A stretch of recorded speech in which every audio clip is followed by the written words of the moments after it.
This is the one with straw men, little green men, boys to men, watchmen, old men, and dead men. It's called The Family of Blood. Here we go.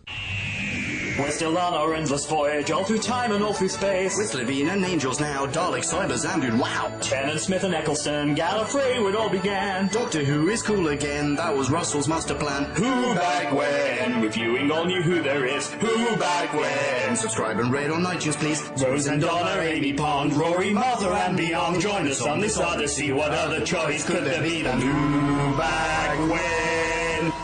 Who back when? Ladies and gentlemen, welcome to another episode of Who Back When, a Doctor Who podcast. Or Duck Pass. So disrespectful, Leon. I mean, read the episode. This is N037, The Family of Blood. And with me in the studio today, to my left... Hi, I'm Ponkin. Yeah, and further around the table... Hey, it's Nick Lely. How you doing, Podcast Land? Then we three are here to rock your earballs. Right, so... Yeah. And with that... Intro over. Yeah. Shall we mention we might have traffic in the background every now and then? Yeah, there might be some ambient noise distractions in this episode because currently Oxford is hotter than the end of 42 right now, Oxford. It is at least 90 degrees or 35 degrees, whichever sounds hotter to you. I'm burning! Whatever the line was. Well, consequently, we've got the window open, and cars are passing every now and then, so we'll see what happens. Anyway, apologies in advance. So we're back at the Mexican standoff at the village, with the Doctor having to choose between his friend and his lover. Surprise, surprise, they escape, and the family of blood bring war to England a year early. Several prescient Somme metaphors later, Mr. Smith is left with the Sophie's choice of sacrificing himself for the greater good or living a life of domestic bliss with Matron Daisy from Space. Barbarity ensues. Be scout over. You are welcome. Aren't you just? Well, before we launch into the episode, if you haven't heard the first part, if you're joining us for the first time, this is a two-parter. The first part being Human Nature, which we reviewed a few weeks ago. So also, welcome to Who Back When. Absolutely. Definitely go back and listen to that. That'll give you a good rundown of what our already thoughts and feelings were, what our reviews were. And we said at the time that it was one of the best ones ever, and that as a double feature, this must be one of the best ones ever. We've now finally seen Part 2. How do you feel that Part 2 stacks up? So I've got a bit of a track record. If you look back through the stats page of tanking second parts, I didn't realise I knew this about myself, but the stats page on Who Back When is particularly great for voting patterns. And You're welcome. Absolutely fucking ruined second buyers. And this is way as a much smaller jump off. If not, actually, I'm pretty happy with resolutions here. Really? There are big holes. Oh, there are huge holes. But in a bad way. But not in the scarecrows. No, quite. Oh my god, we have to talk about the scarecrows. We absolutely do. But I'll get to it in the review, but actually this is hopefully again... The discrepancy is much smaller. Okay, interesting. Druid? Massive drop-off. Yeah, same here. Oh, not massive, but certainly like a tangible one. I repeat, massive drop-off. Okay, let's kick straight in, because the first scene is really cool. It is, yes. It is cool. And we're already halfway through from the first episode. That's true. The Ultimate Mexican Standoff. But then the very first thing that happens is little Bojo pops open the watch, and it goes, Time Lords! Yeah. Yes. Is it just me, or does the watch work differently all the time? Literally every time. Every time, right? Every single time. All of the times. Yeah. It does. It talks to him in very clear directions, and then seems to have 15 different voices. Sometimes it has direction, sometimes it doesn't. Sometimes it's of his own accord that he opens the thing. Sometimes it gives him visions. On the other hand, he does have some sort of ESP, and maybe the visions, maybe that's why he's having these time-lord visions. I think, because we said in the last episode, he's got the shinning. Yes, he does have the shinning, but... Don't forget the time where it just jet blasts down a corridor. Oh, yes! That's in this one, right? That's in this one. Where, like, he basically uses it as some sort of weird telepathic flamethrower against a fucking child. That's cool. But well done, love, actually. Okay, because I know we're not doing plot by plot point, but that fucking scene where he was like, well, I bet you're still in the body of a little girl. How old is she? How strong do you think she is? I thought, wow, he's going to punch a little girl in the face. He's going to punch a little girl in the face. That's going to be a super brave choice by the BBC like this. He's gonna, but then he does the stupid opening a watch beam thingy. Okay, yeah, I've got a question. In that scene, I mean, we're just jumping straight into whatever the middle of this episode, but if it had been one of the grown-up family members of Blood, would they also have fled? Would they also have been, flame thrown out of the corridor? Or is it just because this one inhabits the body of a girl? Well, the run-up that he gives, little Bojo. Yeah, I remember exactly what exactly Love Actually what says. Seems to... But Love Actually is just a dude with fucking ESP. Like, what does he know? He seems to indicate the idea that, it's because she's in a... small. Yeah. But that's bullshit. It's bullshit. Actually, but then the biggest plot point, the biggest plot hole in this whole thing is that they've inhabited human form. Wait, how's that a plot hole? Why doesn't someone with the fucking Gatling gun just murder these people? They have guns. Yeah. The whole thing. I know we talk about why don't people get murdered all the time, but these specific old farmer man, little girl, boy seem very ripe for murdering. Yep, and they are standing right in front of the school from where boys could snipe at them from one of 50 windows with their very effective lethal bullets. They have a school Gatling gun. Too. Yeah, but I think that makes sense. Like, overall, I'm totally on board with all of that shit. And I think the only reason that they don't get sniped is the same reason we get that line after... Oh, wow, we are jumping around. Well, that's what you wanted. Yes, that is what I wanted, but... Oh, fuck it. Listen, check it out. Just remember, be happy with how things are. I am happy, but I'm also frustrated by this episode. Okay. So, you remember when there's like an army of scarecrows, like, just... tumbling into the school. They're Helm's Deeping the school, yes. Yes. The kids have shot all the scarecrows. We have to talk about that. And then afterwards, the first line uttered, the second line uttered. The first line is by the headmaster who goes, it's all just hay. They're just hay. And the second line is, so we didn't kill anyone. So that the kids will not have committed murder, so that on the BBC we won't have seen a show where there are children actually killing... We don't see child soldiers, basically. And for the same reason, we can't see them killing humans. I think that line, or those lines, were to do with the... and there's a huge body of literature that everyone, encouraged everyone to seek out, of accounts from First World War of children saying that they basically don't want to kill. Is it in the First or Second World War where everyone shot 6 feet above? I imagine it was the first. The second was much more mobile, wasn't it? Yeah, that actually, the idea that anyone wanted to kill, which was, obviously the whole king and country portion of it. Sure, but that can also be said about any war and any person of any age. Yes. Yeah. Yeah, absolutely. But in this case, it was... conscription rates in First World War. And you could at the same time also say, well, a year later, all of these kids, the ones that survived anyway, which is, I think, all of them, yes, they then did go on to kill people, right? Yes. Yeah. So, but we're not shown that. What we're shown is the kids not having killed anyone right now. But all this is to say, this is why I think they didn't ever give them the chance to aim at a human figure. They allowed them to aim at scarecrows, and that was fine. I reckon, my slight disagreement there is that that's the BBC's version of doing World War I for these kids. Sure. As best they could. Yeah. As best they could. Besides the scene at the end where they're purely in a defensive shell-dodging role. Yeah. Yeah. Okay. The other thing that scene raised for me was it made the Doctor's moral stance of, I can't shoot at these things that aren't being killed. But I can happily allow children to do so. Well, not only that, but just the fact that I have a moral objection to this, but actually there's no moral objection to be had because they haven't killed anyone. So what is he doing? He's just not helping. That's true. Doctor hates guns. Yeah? He does hate guns. Yeah, even as Mr. Smith? Apparently so. He does, Yeah, Mr. Smith is inside him. From Mr. Smith's pacifism comes the Doctor's hatred of guns. Okay, let's talk Mr. Smith. Let's talk Mr. Smith for a second. Okay. Because in the first episode, he was this well-rounded character. In fact, we all liked that, with Tennant playing Mr. Smith, I think, if memory serves. Yeah, the schoolmaster. super well. Doing that super well. And that wanes for me a little bit in the second one because he turns into wet blanket super quickly. I'm not saying that he shouldn't because his, the circumstance demands, a visceral reaction. But he goes from well-drilled, schoolmaster to, Yeah, I think that's both understandable and well executed, though.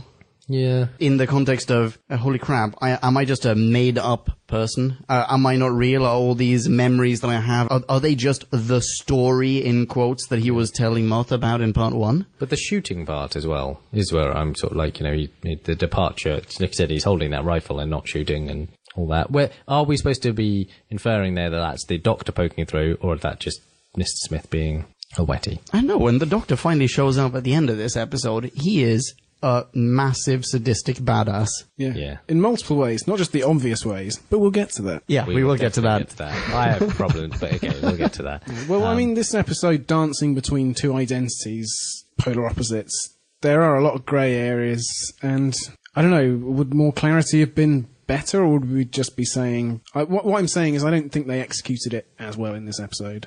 This, so far, for me, is the second best Double Doctor. Scaramanga. But how many others have you encountered on Who Back When? I'm just... Well, no, are there more? I was literally, as I finished the sentence, I went, have I encountered more? Okay, but what I should have really said there, the better articulation is, this was good. Yeah. As a Double Doctor episode. Well articulated. But not as good. Not as good. No, as God, good as Enemy of the Troughton. World is much better. Much better. Yeah. But it's also a different kind of Double Doctor, I guess. Of course. And also, by the way, ladies and gentlemen, check out our review of Enemy of the World. It's pretty good. Patrick Troughton plays the Doctor and Scaramanga. Yeah, it's pretty good. Yeah. So Martha, in the opening scene, Yeah. has incredible agency. Yes, she does. Possibly the most poignant of New Who of agency. She is the last line of defense at this juncture. Well, she's basically the Doctor for this episode. She's the Doctor, right? Yeah, at least. I think so. Yeah, she is carrying the series. Yeah. And doing a remarkable job. She was super awesome in that opening scene and sort of subsequently. There are so many things about the opening scene that really piss me off, though. Go him. There are so many things. But seriously, you wanted to say something about Martha, though, in the opening scene, right? Oh, she absolutely is really quality. There is a lot of good acting in this episode from the women, I think. Agreed, yeah. I'd say that's where it ends. Daisy from space acts everyone off the fucking screen. Yeah, she does. Very much. Absolutely. Quite like she did in part 1, as I recall. Also, she amps it up. She's Oscar-worthy Yeah. in this episode. Yeah. Oscar? Golden Globe? The last scene is, I would have, I felt like I was watching a cinematic. Yeah. Give it a cinematic production. release and give that woman an Oscar. Yeah. Okay, well, the opening scene, though. So the following things really tick me off. Number 1, everyone, both the family of Bloods and Martha, they have so many opportunities to just blast each other to smithereens and no one takes said opportunity. Martha's backed into a corner and is, I guess, as a good person, not about to kill them. Maybe she's thinking, oh, well, if I just carry on running for like a month, they'll die of natural causes, right? That's the whole idea. Yeah. So I'm not going to shoot them. But then she's taken by a scarecrow who immediately lets her go and is still complimented by its superior officers, the family of Blood. I did think that. It's like, well hey. done, soldier. No, not well done, soldier. Court-martial, soldier. That was terrible. He was just following orders. Everyone knows that the generals in World War I mismanaged the whole thing. Oh no! Here. Let me try and explain this out. They all have leverage, or at least the family of Blood need leverage. They know Martha knows where the Doctor is actually hiding. Yeah. So shooting him gives away their biggest and best lead. Possibly, but they try to draw him out of hiding later on with the TARDIS, whether or not Martha is in his company. Those are just contributory And does lines of Martha inquiry, actually right? know where he is? Well, that's the best shot. That's how they have to. They find the TARDIS, but that still doesn't really. But Martha seems to specifically know. I mean, they know that the Martha hangs out with the Doc. They've seen that. They get it. It's possible. I think that's the best explanation, right? There's another question. If they had an army of scarecrows in their hundreds, why didn't they surround the hall at the end of the first episode? I mean, little Bojo opened the window and there's a scarecrow out there. So why not get on that? That's a super good point. They have so many scarecrows. I assume they're in the reserve trenches. Yeah. Also, so they live a finite amount, and they're sort of 3 months. Well, they're a quarter off dying, right? They're 3 months off dying. But 2 months have passed. Yeah, so exactly. They only have 1 month left. Okay, so 1 month left. Is it that they can only inhabit new things for 3 months, or is it that They are just the finite amount of 3 months. I was literally doing the maths in my head at the same time. It was 3 months from the point when... Holy shit, I didn't think about that. You're right.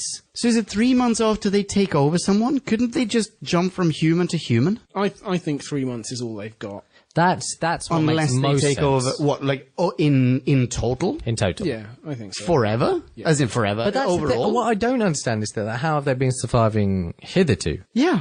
Oh, well, they just got a finite lifespan. They just happen to be getting towards the end of it.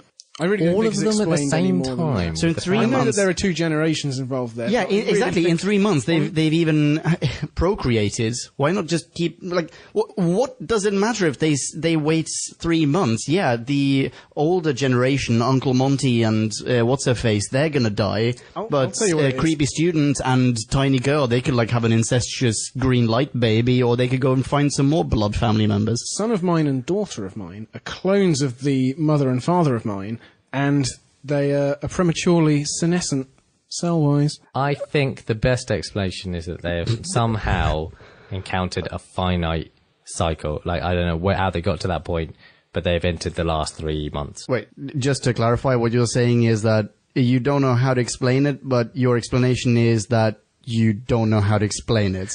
I'm saying that the explanation came before because it came before the hot open or the cold open or whatever we're calling it. It's I think someone messed up. But the thing is, they messed up really well. Super Because well. I didn't notice. I didn't think about this until you brought it up. Congratulations, you just does saved weird me another out. couple of... points on. Yeah. It did weird me out, but then I'm fine with the idea that okay, they don't want to. Let's say they don't want to island hop. They don't want to go 3 months to 3 months, human to human. They want the whole enchilada now. They want immortality or regeneration or whatever the fuck it is. But, oh, all right. Is actually, that makes sense, doesn't it? Yeah. Okay, since we're talking about the family of blood, can I ask, why does the sister still look like a creepy little girl? What is the balloon about? Yeah, not just that. How resilient is that balloon? Like, what is it made of? That balloon has been, like, All the on that string. All the balloons post-war were made out of lungs. This is pre-war. Like, inch-thick rubber. Pre-war, that's what I meant. Yeah. All the world's, they made out of immigrants' lungs. Oh, for God's sake. What? I don't know. Let's move on. From that. That is the worst I've ever heard. Why is she skipping? Why is it like, even when she's skipping into the school to like infiltrate it, we hear that really creepy music. See, here's the thing. I think that undercuts the actual creepiness because it's I so agree. saccharine. And whereas, you know, little girls have always been creepy. Just, they are a creepy trope. You know, the best example is the Shinning. Yeah, oh, you mean the twin girls? The twin girls, right? Yeah. But they don't skip, they don't move, they just stood there, and that's the creepiest fucking thing about them, that they don't look like gleeful little girls. Gleeful little girls aren't creepy. The ones that are stood there staring off into space with saucer pupils for eyes, they're fucking creepy. Yeah. Also, the girls in the cupboard in Spaced. Small world. Oh, yes. Well Also done. creepy. Well yes. done. So actually, I think that undercuts the whole message. The red balloon, the skipping, I the agree. creepy music. It does nothing. It doesn't actually creep me out. Do you know the two? So of the family of blood, of the four of them, the dad and the father of mine and daughter of mine are not creepy, but mother of mine and son of mine. Oh, are son of mine super is fucking creepy. so and still so well acted. But see, a mother What's his of name again?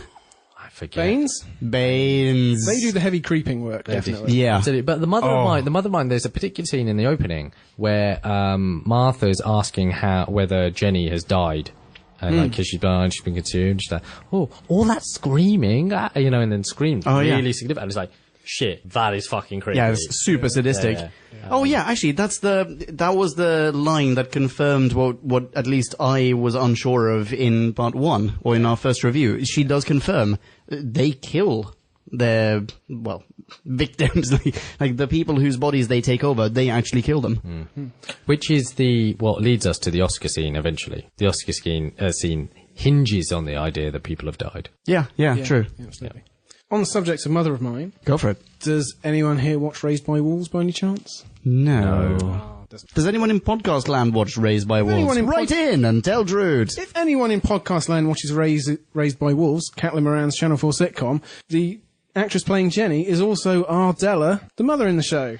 And she is a fox in that show. Really? You wouldn't think it, but... Wait, hang on. Who's Jenny? Mother of mine? Yeah. She a fox as in like she's an actual fox? Does she have a tail? No. No, Oh, she's that's not a too bad. furry. I kind of like that. She's still a human being. Oh, okay. She exudes a ton of authority. She's a very good actress in the show. I'm sure she is. I completely believe that she is a good actress, having seen this. Yeah, very good. So, son of mine, though, is creepiest. He's the creepy king. He's the creepy Banemeister. spokesman. Yeah. Which, Yeah. is, you know, the bit where he does the All Quiet on the Western Front chastising of his headmaster is... A caning, Really sir? Yes, sir. No, sir. Not now, sir. Yada, yada, Three yada. bags full, sir. Yeah. Will they thank you? That's super fucked up. Question in my notes, except my notes are in chronological order. Somewhere in my notes, that point to me is an indication of memory. That to me is him remembering how the headmaster treated not him after having taken over Baines, but how he treated Baines. Oh no! So at some point, Jenny, mother of mine, does say there's some residual memories. They were close. Martha and the doctor's close. Hence the leverage that I was talking about. So they can access residual memory. It says so. This was another question we had a couple of weeks ago. How far can they do this? And this almost immediately is explained in this episode, but it's not in the way I expected, where someone shines a green spotlight. Oh, also in my notes, where does this green light come from?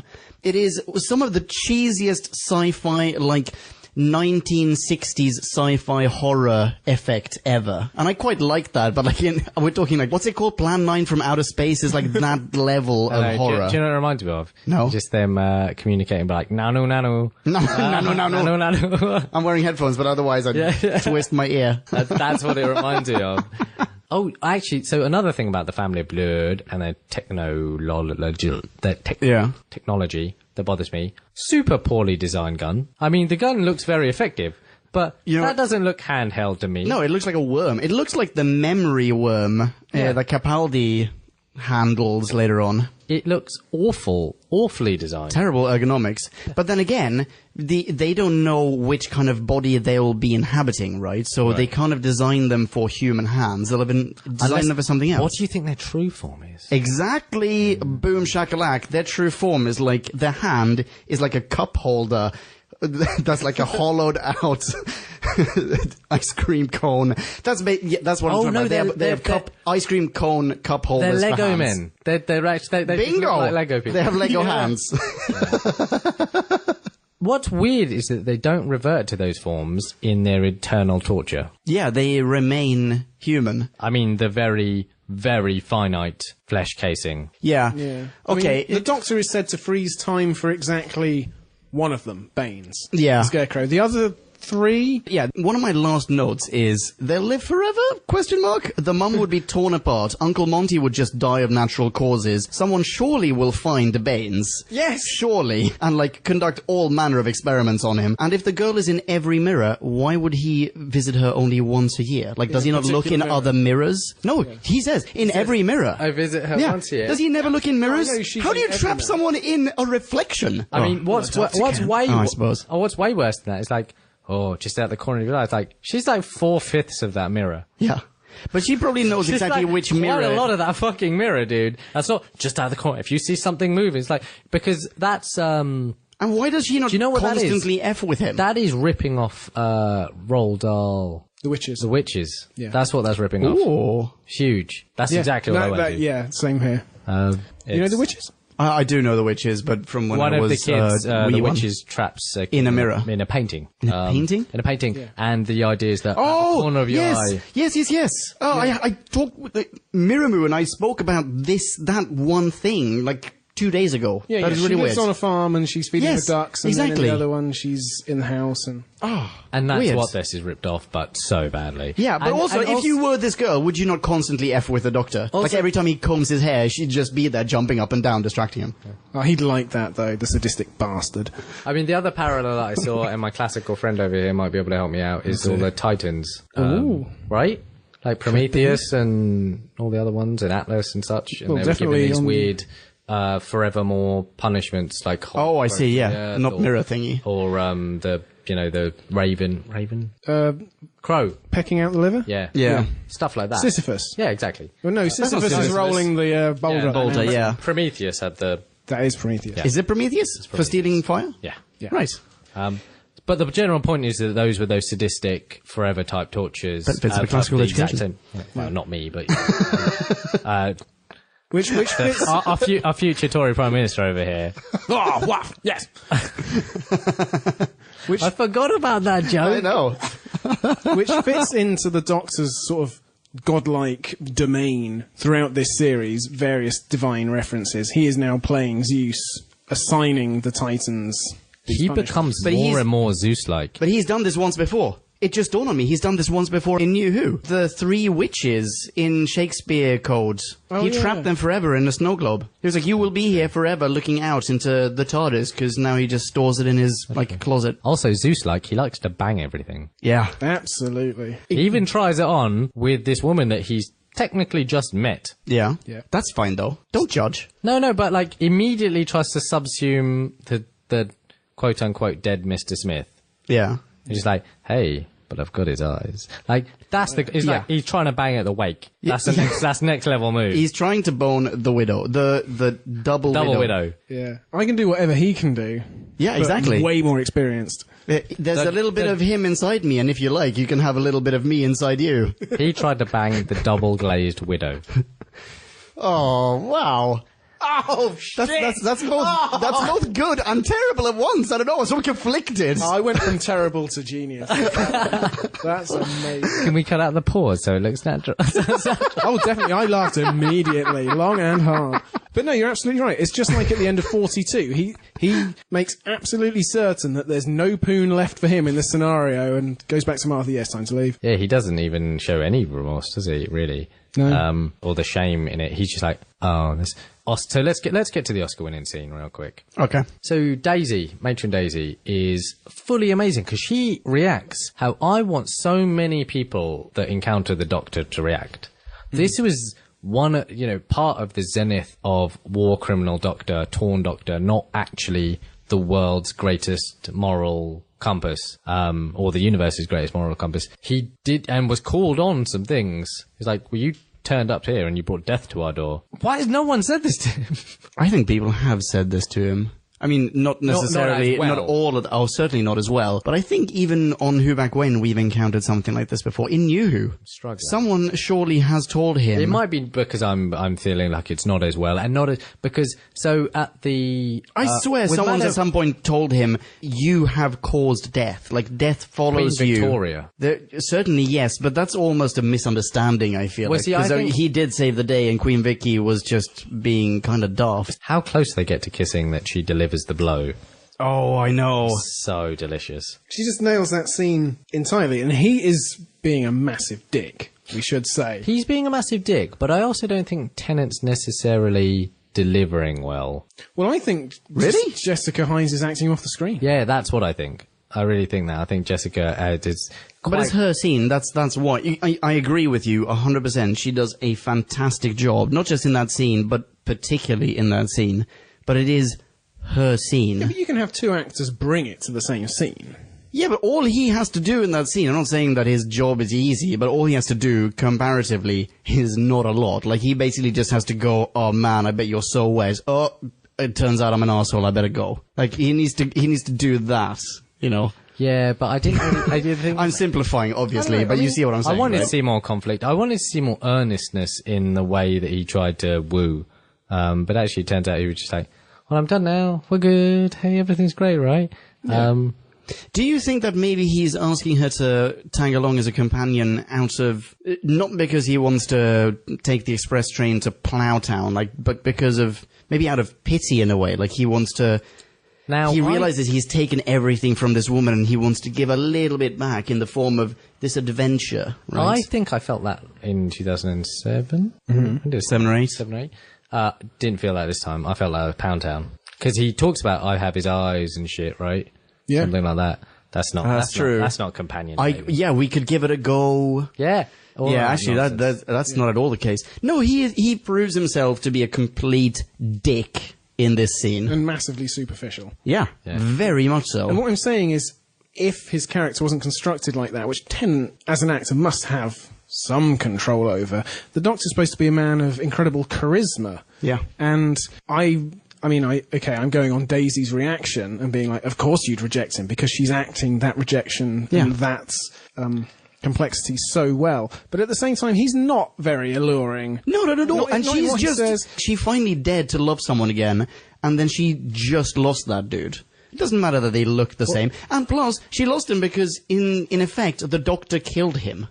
Or, like, made him kill himself. But see, the greatest thing about this all is Jessica Hines needs to do way more period dramas. Yeah. She nailed register, timing, inflection, all of it sounded, in my head, exactly what 1913 sounded like. As I was rewatching the episode earlier today, it struck me, or I think I remembered, that there's one of those escape from reality scenes in Spaced where she does that. Is that not the case? Drew, do you know Spaced inside out? Is there not a scene where she is suddenly a bit more posh than she is normally? Perhaps it's slightly out of... No? I can remember her being Philippa Forrester. I fucking love Philippa Forrester. Well, regardless, I agree. She did a fantastic job and we want to see more of it. So well done, Daisy, from Spaced. Please come back. Yes. Yeah, and there was a lot of acting to do in that scene as well. And like Nick says, on all these various levels, she didn't put foot wrong. It would have been something really easy to just blunder through. But I watched the episode twice, and only the second time around did I get the full extent of how well she was acting. Because there's stuff to take in on repeat performances there. She's really that good. Yeah. Anyway. Okay, so what I'd really like to talk about is I don't want to say the reincarnation. What am I going to go for? The repossession of the Doctor. Okay. You trailed this. Okay, because I was going to nominate a different topic, but let's go there. I talked about this a lot in the first episode, and having remembered it in 2007, 2008, of being deeply unsatisfactory. Yeah, you were right, by the way. You were right. In part one, what did you say? You said, like, oh, this is an incredible disappointment. I said, whatever you think or at least I was alluding it's going to be worse. Yeah. You were right, by the way. Deeply unsatisfactory. And not just that, they don't even explain everything. I mean, they don't show it.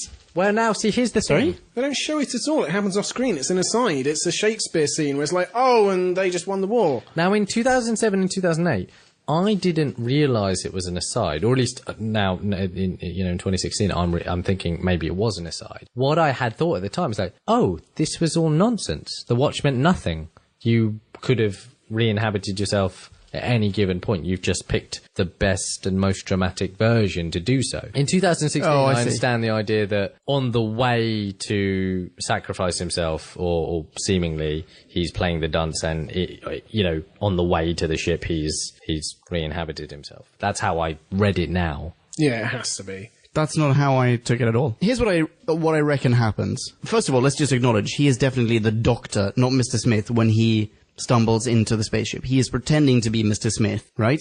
Absolutely. He is already the Doctor. But do you think that he is already Gallifreyan? Like, he is psychologically the Doctor, intellectually the Doctor, but do you think he's biologically the Doctor? Because they sniff the air and they go, still human, which indicates that maybe he didn't, because you probably what I was thinking in 2007. Right? But then at the same time, so in this scene, we have that one argument for the fact that, okay, so intellectually he's basically inhaled the yellow fairy dust from the fob watch, right? But he hasn't stepped into the, what was it called again? The Chameleon Arch? Bingo, such a shit name. Why does everything a fucking arch or an arc? Or branding! If the Time Lords had invented that gun that they're using, it would have been the Shooty Arch. The Shooty Arch, yeah, you're right. So, but since he hasn't stepped into the Chameleon Arch, he's biologically still a human. But in the same scene, he also says it's a form of olfactory misdirection. It's like ventriloquism. Bingo. But with the nose. Now, why would he need to do that if he weren't fully biologically a Time Lord? Exactly. So what happens? I'm absolutely sure that he is the Doctor intellectually when he climbs in there. I reckon at some point he just inhaled the fairy dust. He became it intellectually, and then later on, blah, blah, blah, blah, blah, in the same montage where we get to see him exert his incredible revenge on the family of Blood, allegedly forever, there's one cutscene that we don't get to see where he steps into the Chameleon Arch, or rather he puts it on his noggin, and he's turned back into a Gallifreyan chap. So, what point do you think he's sniffed the fairy dust? Mr. Smith in the cabin, not the cabin, the Cartwright's house. Exactly, Cartwright's. Which, again, fucking super dark. Yeah. So dark. I reckon the conversation that he has, with that last chat that he has with Daisy from space, where she goes, "Can we have the room, please?" and gives him a hug and he's about to cry. I reckon that scene ends. We don't see it, but that scene ended with him going, "Yes, I will do this. I'll save the world. I'll sacrifice myself." See, the great thing about that is that, and on the second viewing, actually got better for me because in 2000, I just didn't believe those writers had that level of gall and subtext. Because nothing hitherto has had that much brilliant subtext. So we'd have to imagine for ourselves the ultimate sacrifice scene for Mr. Smith. Yeah. And that happens off screen. And has that ever anything quite like that in Doctor Who, in New Who certainly, happened off screen? That significant? I would love to believe that the writer's motivation was to make you think about that subtext later, rather than, we don't have a way for the Doctor to become a Time Lord again, shall we just sweep it under the rug? Also, we spunked our budget with this invisible spaceship. Oh yeah, because it costs so much money to have him put a fucking colander on his head and scream for a little bit. Yeah. Also, the TARDIS has been trapped because that seemed to raise some tension earlier, but now we've written ourselves into a corner. Can we put Uncle Monty in the chains that were forged in the heart of a dwarf star? Yeah. You kidding me? Anyway, wait, hang on. There's one more thing about the Oscar-winning scene. Oh, God. There's one more thing in the Oscar-winning scene, which I guess maybe lends credence to the fact that he does willingly sacrifice himself in that house. And that is, but it's at the same time a bit of a plot hole. Because he, up until that point, does not believe that the family of blood can actually destroy the world or the universe. Like, he wanted at first to give them the fob watch, right? But then Daisy from space suddenly just goes, "Oh, I just finished your book. I didn't read it to the end before," which is utter nonsense. And it turns out his book ends with, "Oh yeah, if they get the fob watch and they take over all his Gallifreyan powers, then they will reign supreme and destroy the universe forever." He's actually written this. And it wasn't just, as we established in part 1, it wasn't just like a fever dream that he then promptly forgot. He sat down and actually intellectually formed a narrative that culminated in that. When we actually saw the plates or, of those scribblings, they did look like a child with problems produced them, yeah. But still, surely he must know that, right? I mean, yes, he must be aware of all the problems. If it was like, "Hey, I wrote this weird dream about a family of blood," and then these people say they're the family of blood, I don't see the connection. There's something about a fob watch. Everyone's trying to pawn this fucking fob watch on me. Yeah. The family of blood wants to take over the universe. This family of blood say that they'll take over the universe. I'm sure it's completely different. We've been hidden. And my companion, Martha, who's a lot like my maid, Martha... I think it's fairly straightforward to figure out temporally within the plot where the Doctor changes back. It's in the house. Well, it only seems to be a question of degree. It's after he has the one-to-one with Daisy and before he's in the spaceship. Yeah, but those are sequential scenes, are they not? Yes. And absolutely it happens in that instance. I mean, there's a transitory scene that we don't see. Yeah, but do you think it's by Mr. Smith summoning his courage that he literally summons the Doctor?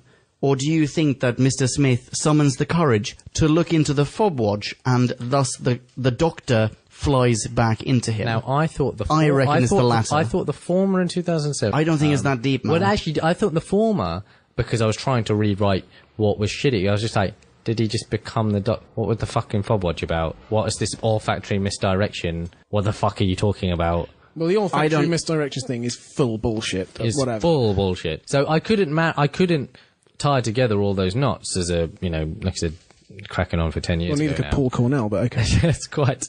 And that was the big sort of hole for me. I'm like, oh, was this frivolous then? Were you just hiding frivolously? No. Because you could have... I don't... No, exactly. He hasn't been the Doctor this whole time. I mean, he changed biologically. It stands to reason that... And he wiped his memory. It stands to reason that was all authentic. But could he have changed back at an earlier point? Just by being courageous? By being... No. I don't really know how. I think there was some late... Oh, sorry, go for it. Well, let me throw another spanner in the works. The army of the family of blood are about to wreak havoc upon the school. Yeah. But little girl Green communicates with the people outside with the Nanu, saying, "Wait, don't do it yet. The Doctor is playing some sort of trick." Now, this is never resolved, as far as I'm aware. I know. I think Is the trick the fob watch? she knows exactly where in the house the doctor is, but she can smell the fairy dust from the fob watch in a different part of the house. Possibly, but they've smelled Smith a lot during episode 1, and he hasn't smelled the doctor at all. And actually smelt the fob watch in the village hall. Yeah. Wait, Yeah. what the fuck? Why aren't they already chasing the boy? 5 seconds into They the saw episode... the goddamn boy with the fob watch. 5 seconds into the episode, the watch shouts, "Time Lord." Is that not obvious enough for you? And then it's like, keep me safe. I'm shy. Yeah. Yeah, not yet. There's no time just And yet. then later on, it's Lord of Time, because that's completely different. And I mean, imaginative. that's the bullshit. That's the bullshit they kept throwing me. It's like, it's not time yet. Now it's time. Now I'm ready to come back. It's like, this seems, and this plays into the Oscar-winning scene, because that, Matron Daisy essentially says, this was on your whim that you came here and people were murdered. This is part of your ego trip, or at least part of your inability to really empathize with people with your actions. You just come and do and leave. So here's, the idea that he doesn't necessarily, it's timing. It's not actually imperative. It's timing, because he wants to come at the most dramatic and... Right, I see that. And he doesn't deny it, and he doesn't show any contrition whatsoever. in the very same Oscar-winning scene, when he doesn't want to die because he's missing out on this life with Daisy from Space. The Last Temptation of John Smith. Exactly. They both hold the fob watch, and we get to see this montage of their potential life together. Oh, yeah, and this was the recap from episode 1, which we thought, it might go in that direction. Exactly, yeah. Dream sequence. Which, by the way, nicely done, I think. Yeah. Oh, Editing-wise. I just felt lied to. I felt used. Yeah, but some people like to be used. What springs to mind, there's an episode of TNG called The Inner Light, which is where Picard gets his flute from. Do you remember this episode? I know the flute. I can't quite remember the origin. Okay, so Picard is like blasted by some sort of weird alien wibbly wobbly thing. Now I play the flute. And he wakes up on an alien planet where... Make it blow. Yes! It's a beautiful episode, you guys. So he wakes up on this alien planet where, like, the identity of Picard is just a distant dream of his, very much like the Doctor is to Mr. Smith in Human Nature. And he has this whole life where, among other things, he gets married, he becomes a father, he becomes a grandfather, he plays the flutes, yada, yada, yada. And he's not a human, he's a member of some completely different species. And then, boom, he wakes up and he's Picard again. And it's actually everything, his entire life has just this whole life that he just led on a different planet. That was just a microsecond as he was being shot by this energy thing. But he just experienced like 30 years in a microsecond. Spoilers for TNG, by the way. Like all this week on Who Back Generation. It's a tangent, but it's worth it. It's good. It's a good tangent. There are so many parallels between that episode of TNG and this episode of Doctor Who. You have the whole Smith and Doctor thing, but then you also have this little scene where you don't get to live together, but here, you sort of do. Like, vroom. Do you think that she also experienced that? She seems to. She indicates something about her. Yeah. Something in the language. Because I wasn't so sure, but I know that he did, and at the very least he had it, which makes it even more Picardy for me. Another way in which Jessica Hines has the run of the Doctor in this episode, Yeah. she can maintain an accent when she's acting with emotion. Oh, do you have soundbite references? Just pick one. I mean, anywhere. From any minute, any second in the episode, the Doctor is talking loudly in just, I don't know, guttural Cockney English. It's just, I know he's Scottish anyway, so he's already doing an accent, and he's putting an accent on top of that, so fair play to you, David Tennant. But he does not sustain it for this episode. And as he goes to Wet Blanket as well, he becomes increasingly modern. Oh, interesting. And that, for me, really took away, it fed into the sort of grey area between the Doctors, because the John Smith that we liked in episode 1 is sort of draining away as Tennant can't hold it together. Disappointing. Okay. I have more holes. Go for it. Well, this is just more of a fucking annoyance. So when Smith Doctor wanders into the spaceship, all bumbly and fob-watchy and wet, and falls over and presses all the buttons. Yeah. Why doesn't any of those masters of intergalactic flight go, oh, those were important buttons. Oh, no. I think the reason for that is that the end of this episode is, as in, of the Family of Blood's run, is utter garbage. That scene is so poorly crafted. I mean, I'm just going to fumble on lots of green lights that all have the same sound effect. Oh, no one's going to notice. They don't have any sound effect. They don't have any alarm. Yeah, they do. And the thing is, I don't know, I couldn't build my car, right? That's not something I could do. I don't know all the things that happen in an internal combustion engine or all the lights, right? But if we're driving along the motorway and you as a passenger try to put it into reverse, I might fucking notice. Yeah, absolutely. Why don't they notice? Imagine that passenger also tried to put it into reverse 40 times. Yeah. Why don't they notice that, because here's this panel that controls the flow. I don't know, or some, like he said, some mumbly bullshit, right? But just don't let him touch. I mean, I wouldn't let, even if I didn't think you were my enemy, I still wouldn't let you touch these things. Yeah, no, absolutely. Stride towards him, hold him up against the wall, take the watch off him, boom, you're done. Yeah. And shoot also, him. Yes. Because actually, if you know that it's in the watch, you don't need the body anymore. Yeah, and they say, don't think this has saved your life, rather than just getting on and killing. Yeah, but maybe they just want to be sadists and torture him a little bit later on. Maybe. However, but that being said, I agree with you, but yeah, what are you going to do? That's another thing in this episode that's just pulling the rating down. We are too bigger fans of murder for a BBC. Well, no, we expect them to be consistent with how they summarily murdered people so far. Exactly. We are fans of consistency. This is definitely one of the... You're a fan of murder. Bloodiest, bloodiest serial so far in New Who. There's a lot of fucking death, but not much blood. No one Whisper dies. smoke at best. Oh, wait, no, loads of people die. Yeah. Mr. Phillips, the head. They all die. And actually, you hear a load of screams and bombs and... Who are they shelling? Well, just the village. The village. Yeah, that's another thing in my notes. Does that not, drastically alter history? Do they think that someone's bombing... We covered a whole lot of stuff up. Basically everywhere between, 1850 and 1950. It's loads of stuff. Including the bombing of some village. Okay, whatever. Between 1914 and 1918. I'm perfectly happy. Fine. Perfectly happy to believe that. Can I just say one more thing about the bullshit final scene?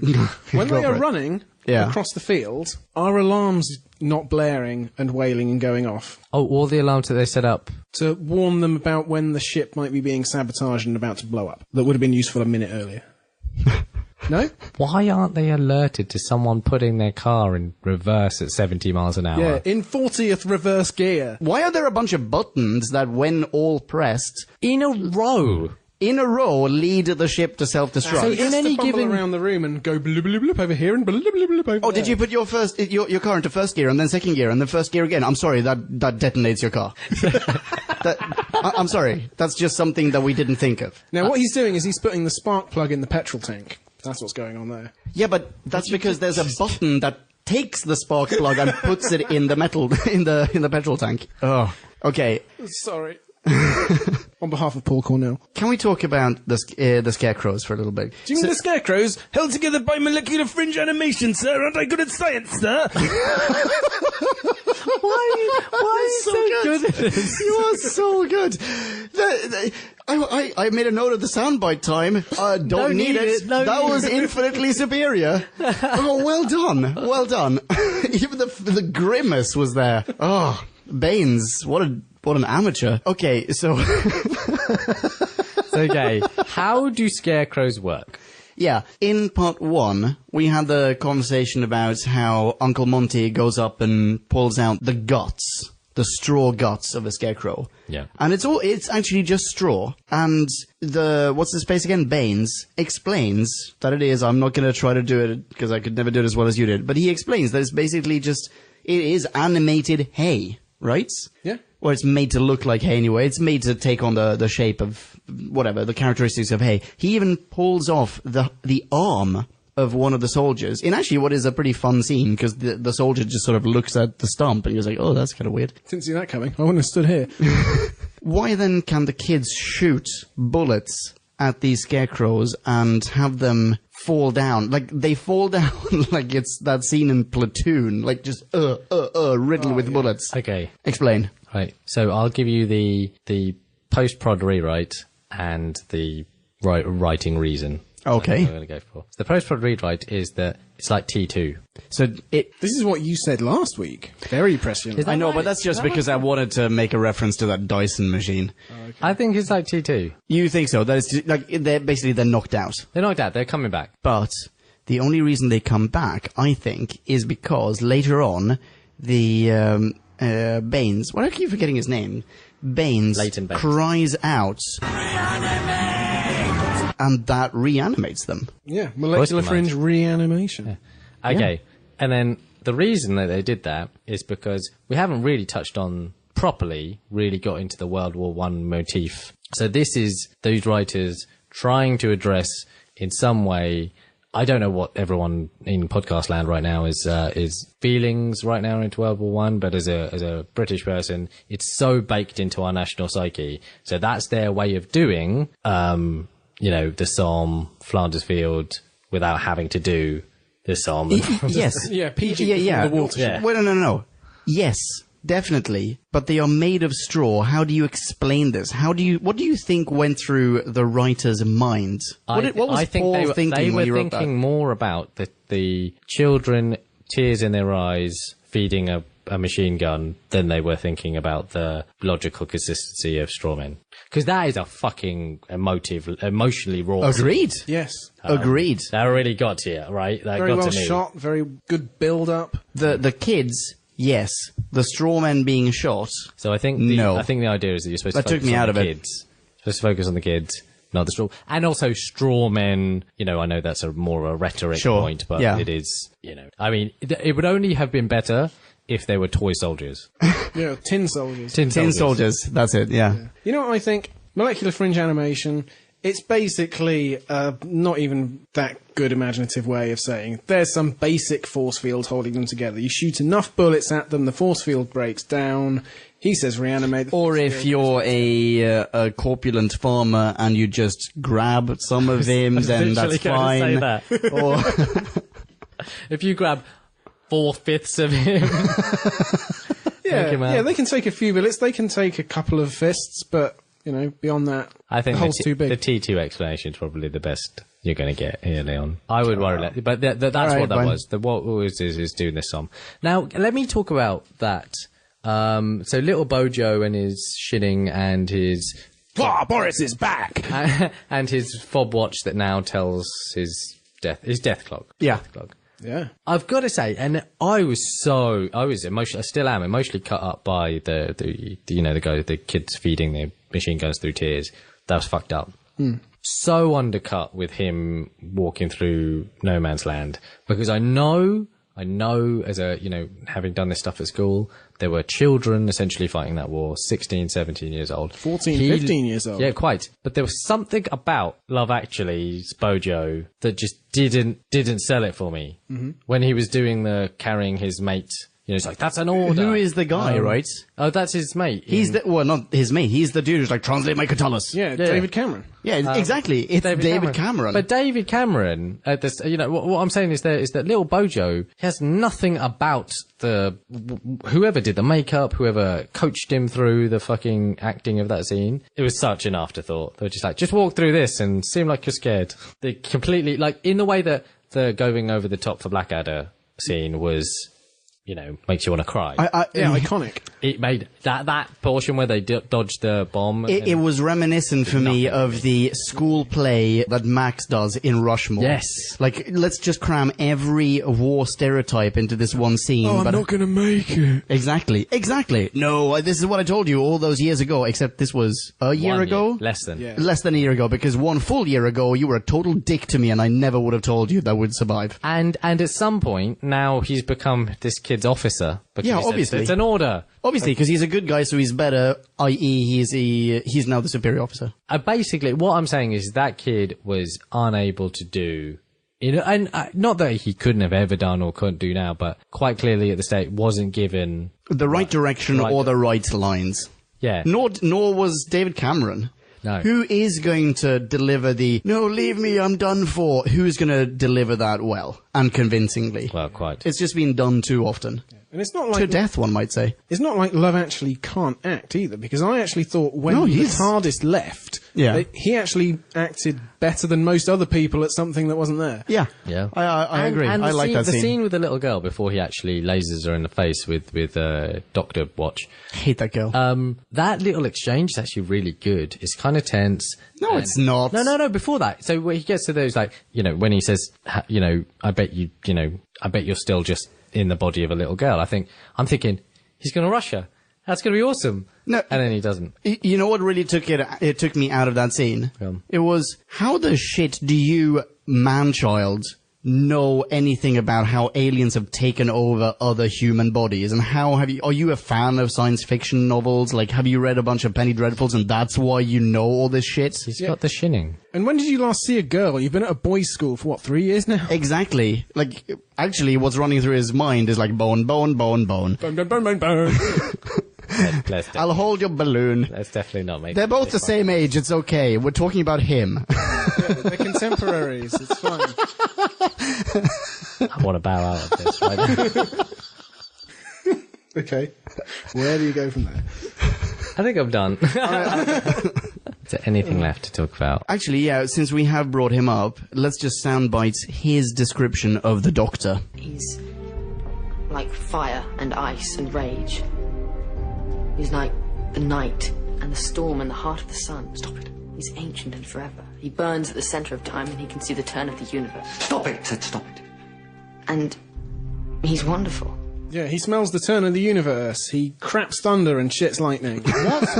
What's with the constant... And I feel like we've had this before. What's with the picture of the Doctor with rain and fire? What's that from? Oh, no, that was directly taken from the Christmas special. Yeah, exactly. And they just love that fucking bit, don't they? Yeah, because they had to, rent fire equipment. And rain. They rented rain. Do you know how much rain We're costs? in England. BBC going out of business because they keep renting rain. In Wales. Stop seeding clouds, it's fucking Norfolk. Oh, my days. Okay. I would also say, Bojo, he dodges that one shell. He's good for the rest of the war. That's what I was thinking. The other thing I was thinking, what we learn at school, good. And again, I don't know about you guys in podcast land and how much you know about First World, but the average life expectancy once a soldier went over the top into no man's land was literally seconds. It was like 19 seconds. So yeah, that's actually where we get to see is that the only, the only, quote unquote death, the only vaporized death of this episode is because they get out of the way, someone else buys it. Did someone actually buy it? Yeah, someone buys it in that scene. Well, the thing is, and what Drew said is there's still quite a lot of killing to be done. Yeah. I mean, this is 1914 now. You still got the Somme, Passchendaele, Ypres. You got it all. Well, this guy made it. Actually, hey, we didn't talk about that. We get to meet him as an old dude. Who looks nothing like Love Actually? I don't know who. I could suspend my disbelief. Yeah, me too. He became him after 70 years. And he did nothing but, he spent 55 years eating potatoes. And becoming a potato. And growing eyebrows. Eyebrows, yeah. Potatoes will do that too. And then he meets the Doctor, and the Doctor's all young. And he meets Martha, he sees Martha, and Martha's all young. And he's like, fuck you guys. I stayed here. I went to war. I'm still not disillusioned. Yeah, you did not grow old as I who was left grew old. Also, yeah, quite. Yeah. Exactly. That is a very... I mean, he even tells them... I mean, worse than that, everyone's so I went to war as was he 15, 14, right? Yeah. And then I probably went to war again. In World War II. A lot of people did. Yeah. He will have been the right age. Although, wait. Can we go a little darker? He's in a wheelchair at this ceremony. It may not be out of old age. He may actually have been crippled in the First World War and not had to go to the Second World War, or he was crippled in the Second World War. That may not be natural causes. Well, in that case, he would throw the watch at him and say, "Fat lot of good this Exactly, was." and he still doesn't resent the Doctor. I mean, when that scene, that is actually a lovely scene where he says my goodbye. heartstrings were tugged. As were mine, but I'm referring to a different scene. The lovely scene of when he says goodbye to Doc and Martha as a boy, and he's like, "Well, I mean, you could die as well, gallivanting around time and space with that dude." I'm like, that's a lovely scene, but like, wouldn't you rather risk dying gallivanting around time and space than risk dying in a war that is fought for completely, reasons other than your own personal interests? It is always odd how nobly, I mean, I guess it's because of the juxtaposition of how fucking ignoble the reasons, from what I can understand, for the First World War were versus those that fought in it. So that's that weird... Or could it be that because he used the shinning before and he saw himself in the war, he must go to war? I think he, in fact, says something to that effect. Of really? Like, this is Fixed point in time. Yeah. Ah, there we go. So maybe that's it. Fuck you. Fixed point in my ass. Also, question. Did the Doctor really save his life in those trenches? I feel like he didn't. You can't say that, the Doctor gave me a watch and I knew exactly what time it was going to be. He could have just got a different watch. And also, he had already used the shinning and he knew exactly when and where he was going to be. I mean, also, and I know conscription was crazy, the per capita death rate was crazy, but... Hey, I've got this watch. I'm going to be in this field. And I'll be at this time. I'm going to pick an entirely different fucking field. Fixed point in time. Yeah. I'm going to be like, hey, there we go. Don't send me to Somme. Let me go Belgium. Wait, no. I'm going to be at the Somme. But wait, I recognize that mud. I'm going to be over here with the tangerine fields. I need to be closer to that pile of mud. You guys have fun here. I'm going to see what's happening at the pyramid stage. Well, no, he identifies it purely by the time. He's like, it's going to drop on me at this point in time. I better look up because I haven't been doing that because I'm only being shelled. But whatever. I mean, I dodged one shell, but don't worry about this wall of bullets. Yeah, that's super dark, but that's all right, basically the reality of reviews. Well, no, I think... Oh, there's something else? I think we've actually undersold Martha and Daisy by focusing on the first scene where Martha is. And we've missed out some big... The Daisy scene. Because they appear together, and Martha rattles off the bones in the hand, and Daisy is torn between, well, should I stay racist? I think I'll just leave. That's probably the best thing for me to do at this point. I like that, she's quite clearly confronted with all these things like, it's like, well, we've seen people vaporize, but black people being doctors. No, I don't think so. Now I know you silly. Nice try, black woman. I've seen animated scarecrow soldiers. And like I said, people have been turned into dust, but you're a little dark. Pretty sure my friend's dream of being a Time Lord is actual truth. But Martha is given credit for being able to read, at least in that episode. Oh yeah, episode in that scene. Yeah. Oh yeah, you read it in a book somewhere. And there's just so many great Daisy scenes. I mean, this is sort of veering into review territory, but where she challenges the Doc to tell her about Nottingham. And that is very good. Yeah. That's incredibly good. There are a lot of great scenes in this episode. In that scene and in some other scene in which he's perplexed at how little he knows himself, I got Total Recall vibes. No? Yeah, I see that. I think, Tennant's best work in this as well is his Sophie's Choice moment is the one that he's sort of wrangling and aren't I a good man, or isn't Mr. Smith a good man, all that sort of stuff. I believed it, man. I was a little weepy. Not really weepy. We've done this to death now. Okay, let's do that. Yeah, you're right. Yeah, but there's as in that scene, sorry. Yeah, no, you're right. Yeah, but there's just where she's saying John Smith, he would know that boys going into battle was wrong. He was training them on the machine gun yesterday. I mean, that's a good point. Yeah, no, actually, ringing no, the I don't think bells, so. calling them to arms. Yeah, exactly. Oh, and the headmaster. I really liked how the headmaster. You think a lesser Doctor Who episode would be like in the face of Baines going, well, of course you're wrong to send them to war. What will they say to you? And the headmaster turns around and says, I have been a soldier, mate. I know what this is all about, and I would go back and do it tomorrow, because that's how people actually were. Yeah. Back then. And the line, I used my dead mates for sandbags, is going to live long in the memory. Yeah. I was in South Africa. Yeah, you can bet that was probably taken from someone's memoirs or horrific journal of the time. And I appreciate that being incredibly evocative.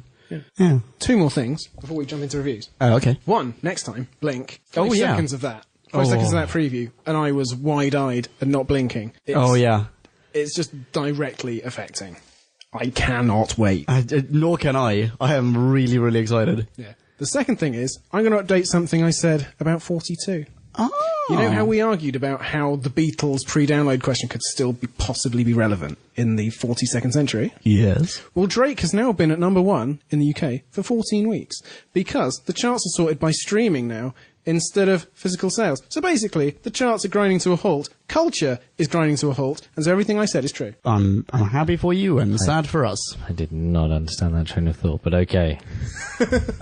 Well, just a song that nobody's even buying anymore is just continuously at number 1 because people just listen to the same thing over and over again. Culture is eating itself. There is nothing new getting through. Honestly, there was an article on the BBC News website about it, which is good enough for me, saying how, nothing new is going to get anymore. That argument holds weight if it wasn't that 15 weeks ago that song didn't exist to us. True. So that was in itself new. Get back to me 15 centuries from now. We'll see where we are. Okay. If Drake is still number 1 in 3028, fair play. It's a good song. Yeah. Reviews. Okay, do you want me to go first? Because you always complain about... No, go for it. I do feel bad for having complained that time, but you should do. I don't feel that bad. I know you don't. You just say things. You just say sorry all the time. No, I feel a little bad. I feel like maybe I overreacted. So that's your smile. What smile are you talking about?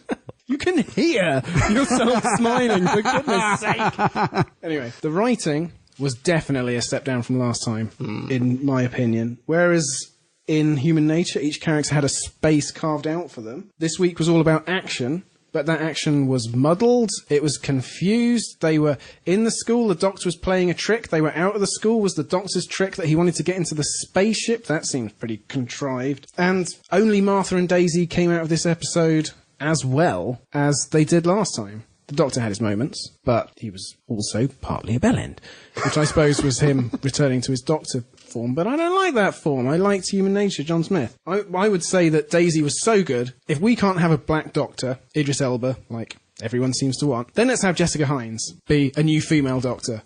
Why not? She'd be my second choice. She stole every scene she shared with Tennant. The family grew increasingly annoying. I thought they didn't have necks as aliens, so they basically just twisted their heads around, and that was weird. They blew up the village. They were a bit vindictive, but nobody got killed. None of the boys got killed. The head, well, every kid's dream is their headmaster gets killed. Mr. Phillips, who the fuck was he? So, yeah. The episode almost clicked. It's not a patch on the first part. 2.8. Wow. That is a step down. I volunteer to go last. Okay. So in your faces, both of you. Okay, so 2.8. Actually, I'm here to laud all of the positive things about this episode. Baines was still just as creepy, notched up the creepiness as with Jenny. The family of Bloods, the motive stayed relatively true. Aside from the actual minutiae of how they died, they were still, they still had the great aim. Martha and Matron Daisy were fully amazing. How they were trying to marry their two worlds, how they were trying to marry their two wants for the same man with the same, with slightly conflicting aims was just this delicious tete-a-tete every time they talked. Tennant had his moments, and then came back to facilitate the great moment, the Jessica Hines and Roscoe Winning speech. Little Bojo was good. Up until the actual point where he was trudging through, the trenches. He was this sort of skirting, shinning kid. There's loads of holes. The straw men were weird, but like I said, I think that's facilitating the shooting through tears motif. The headmaster was all headmasters, from what I can gather, in 1913, marching the boys off to war, in glorious fashion. It was one of the best historicals as a corpus, both last episode and this. And actually, it didn't let me down as a resolution. It's still, you know, in the same way that Daleks and Manhattan, and what was the first one called? Well, that wasn't. That was the first one. What's the second one? Daleks. Evolution of Daleks. Oh, there you go. Where I said that the first portion had this great New York bit to it, and we lost that, I think, in the second part. Yeah. I didn't lose pre-war or pre-First World War Britain and First World War Britain in this. That was a strong theme. You know, all of that Prussian stuff about the war, reaching the shores of England, and the brutality of it all. People really died. It was so emotional for me watching this one. It still does. It's still there. It's 10 years later. There's so many fucking weird things about this episode, but I can't help it that this is actual fucking drama in Doctor Who. Real, earnest, well thought through emotional rawness. So I'm going to give it less than the first, but a 4.0. Wow. Okay. I don't have a problem with that. Or should you? Well, no, I just think this episode has a ton of great scenes, but for me, it was just less than the sum of its parts. Well, I could echo most of the things that you've said here. I'll add to what you said about the emotional aspect of this. Yeah, I agree. I was incredibly touched is the wrong word, but I got very emotional seeing these children. So just the tension of that scene was heartbreaking, but almost more so, I thought heartbreaking the tension of that inner conflict of Mr. Smith's, the self-negating conflict of am I just a story? Am I just made up? But I want to have a life. I don't remember this doctor. I don't want to kill myself to become someone else, and so on and so forth. I will disagree with you, Drude. Well, I will agree with you, but add something more to it. I don't know how to feel. What a roller coaster. Yes, Martha and Daisy were spectacular. Agree with you on that. Yeah. And that they were affirmed. one of the few things that sort of carried over from part one. Drop that. That's right. Keep on agreeing with me. Drop that. But Yeah, I'm there going it to is. disagree with you about the family of blood. I don't think they were all about having a tilted head and no message. I thought, if anything, Baines once again proved that he was an incredibly capable actor. There's that one scene where he's talking about, like, we're going on a hunt. I can't do the voice at all, but like when he talks about them going hunting finally because they've been sort of almost dormant and for such a long time. Incredibly well done. That weird grin of his. I've got an inward boner just thinking about it now. I think he's a fantastic actor. There are so many plot holes in this that normally you can sit down, or if it's a good episode, you can sit down, you can discuss it for 90 minutes, you can discuss it for 90 days, for goodness sake, and just find more and more good bits about an episode. But in this one, I feel like we really did focus on the bad things. And maybe we didn't get Martha and Daisy the attention that they deserved in this episode or in this double feature. But that's because the bad things are so incredibly bad that they really outweigh all that. And for that reason, I am deducting from my final score. I'm giving this a 3.5, which is still a respectable score. It's just nowhere near what I gave the first one. Well, 2.8 is above halfway. You know, it's not a bad episode. Yeah. We have once again not received any mini reviews for this one, ladies and gentlemen of Podcast Lands. Hot Podcast Land. Yeah. Shame on you. I think we need to parlay some of our classic Who reviews into the new Who. Yeah, I mean, I don't know if we probably have some people who only listen to the new and not to the old, or vice versa. Put this episode out as C044, see how long it takes people to figure it out. But we do get a lot of minis for the classics. You know what? Next time, we're going to be discussing Blink, and I bet you a lot of people in Podcast Land have a thing or two to say about Blink. So if you do, please do send us some minis for that one. Yeah, and it doesn't have to be long, it doesn't have to be brilliant, just tell us what you think. Heard that before. Actually, please don't make it long. Yeah, please don't. 250 words. Yeah. That is the limit. Unless we receive like 6 or 7 of them, in which case we might truncate all the same. Okie dokie. Is it time for goodbyes? Oh, yeah. I think my house has to be cooler than this. Or I'll just go and sit in your fridge. I really don't care which. Thank you so much for listening, ladies and gentlemen. Next time on New Who, we've already said it, we've got Blink. In Classic Who, we have... The Dominator. The Dominators. Yeah, there's more than one. Yeah. You'd have to pay double. Yeah, it's a fully intact episode, ladies and gentlemen, so just heads up, you can still send in some minis for that one. Yeah, which you will, because it's a classic. Not bitter or anything, but whatever. And the next audio Who that we'll be reviewing is... The Escapegoat. Yes. In the meantime, why don't you find, ladies and gentlemen of Podcast Land, follow us on Twitter. On my left, we have Nick Kaleli. Are you on Twitter, Nick? I am. And here is a soundbite of Drew singing that? Yes. Nikule.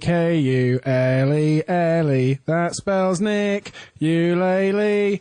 Bit like ukulele. Not quite ukulele. Now that's done. Let's move on. Well done, Drew. Thanks, Drew. To my right, we have Drew. Can people follow you on Twitter? You can. I am both radtastic and bodacious on Twitter. At Drew Back When.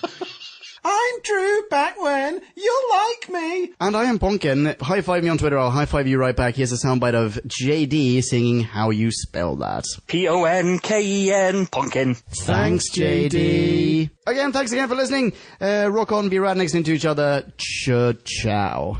Bye. You really harmonized on that one. Oh, we've been doing that for a while. Yeah.